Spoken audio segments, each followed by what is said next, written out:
तो दोस्तों, आज हम मिलते हैं एक नए वीडियो के साथ। एक छोटा बच्चा है, शायद उसकी उम्र है 10-12 साल और स्कूल में पढ़ता है। जैसा कि हम देखते हैं कि बहुत सारे स्कूलों के आसपास या स्कूल के सामने कोई फल वाला या कुछ ऐसे ही कुछ छोटी मोटी वस्तुओं को कोई बेचता है। तो वैसे एक एक दादी माँ वहाँ बैठती है।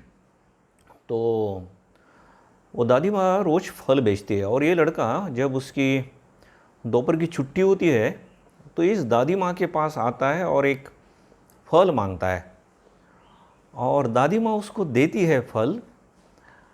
और फल खाने के बाद ये लड़का बोलता है या फल लेके जाता भी है और जाते समय बोल देता है दादी माँ को कि दादी माँ, मेरे हिसाब में ये लिख देना इस फल का पैसा। इस देश का जब मैं राजा बनूंगा तब मैं सब पैसे आपके चुकता कर दूंगा। तो दादी माँ बोलते हैं ठीक है बेटा। अब आप भी सोचेंगे अरे ये क्या बात है भला। तो खैर, लेकिन बात ऐसी ही है और ये एक दिन का नहीं है, रोज का ही है। अब वैसे ना उन देश के ऊपर, जैसे हम जानते हैं कि अंग्रेज़ों का बहुत सारे देशों के ऊपर राज था, हमारे भारत के ऊपर भी था। तो ऐसे कई छोटे मोटे देश थे जिनको अंग्रेज लोगों ने अपने गिरफ्त में कर लिया था। तो ये जो लड़का जहाँ की बात हो रही, उसका देश भी अंग्रेज़ों का एक प्रकार से गुलाम था। तो खैर, ये दादी माँ मालूम नहीं इस बच्चे से क्या प्रेम करती है और कैसा उसके ऊपर यकीन करती है। तो हम भी जानते हैं कि क्या यकीन करेगी कि ये देश का बड़ा राजा बनेगा। ये राजा का लड़का तो है ही नहीं, एक सामान्य आदमी का लड़का रहता है। तो उसके ऊपर विश्वास कम और प्यार ज़्यादा, यही हमें दिखाई देता है इस कहानी में। तो खैर, उसको रोज़ एक फल, उसको जो चाहिए वो फल दे देती है और बोल देती है कि हाँ बेटा, मैंने लिख दिया है। अब ऐसे बहुत दिन हो जाते हैं और अंग्रेज़ों का जुल्म भी उस देश के ऊपर धीरे धीरे बढ़ता ही जा रहा है। और एक दिन इस दादी माँ को कुछ उसके मन में विचार आता है कि ये लड़का बार बार बोलता है कि मैं इस देश का राजा बनूंगा और कहीं अंग्रेज लोग ये सुन लेंगे तो इस लड़के की खैर नहीं, इसकी फैमिली की खैर नहीं। तो वो डर जाती है। और जब दूसरे दिन वो लड़का आता है तब वो जब फल लेता है वो दे देते हैं प्यार से। और जब वो बोलता है कि मैं जब राजा बनूंगा ना तब आपका पैसा सब दे दूंगा, हिसाब की वही में लिख के रखिए। तो वो बोलते बेटा ठीक है, पैसे की तो कोई बात नहीं है, तुम्हारे ऊपर विश्वास है, लेकिन ज़रा तुम्हारा हाथ तो दिखाओ। अब उसको भविष्य वगैरह वैसा कुछ नहीं आता उस दादी माँ को। तो लड़का भी बोलता है देखिए हाथ। और बहुत अच्छे से वो हाथ देखती है और बोलती है कि बेटा माफ़ करना मुझे, लेकिन तुम राजा तो नहीं बन सकते। हाँ, बहुत बड़ा आदमी तुम बनोगे, मैंने उसको डिस्करेज नहीं करना चाहती हो। हाँ, लेकिन बहुत बड़ा अच्छा आदमी तुम पढ़कर बहुत बड़ा आदमी बनने वाले हो, इतना तो दिख रहा है इसमें।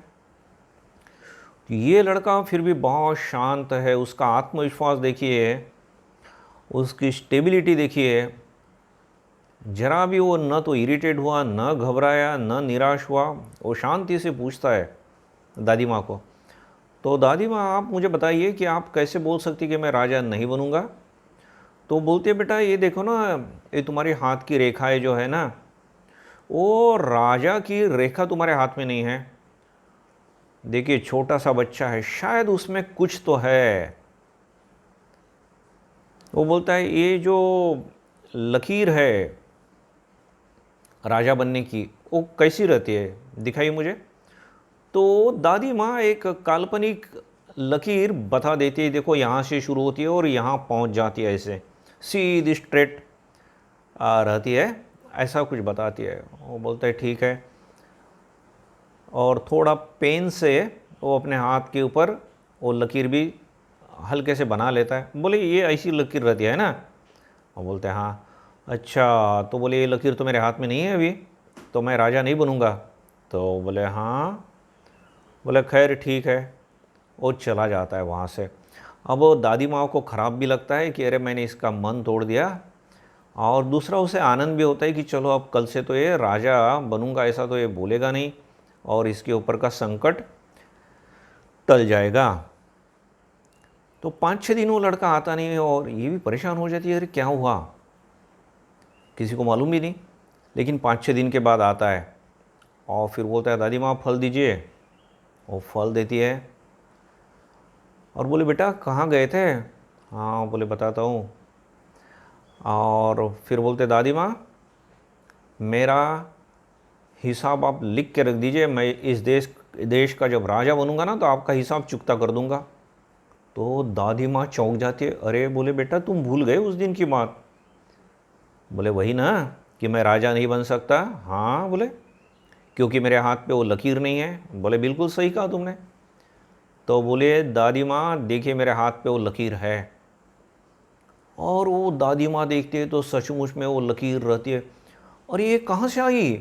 तो बोलते मैंने ब्लेड से अपने हाथ को चीर दिया है, वो लकीर बना दी है, मेरे भाग्य का निर्माता मैं स्वयं हूँ।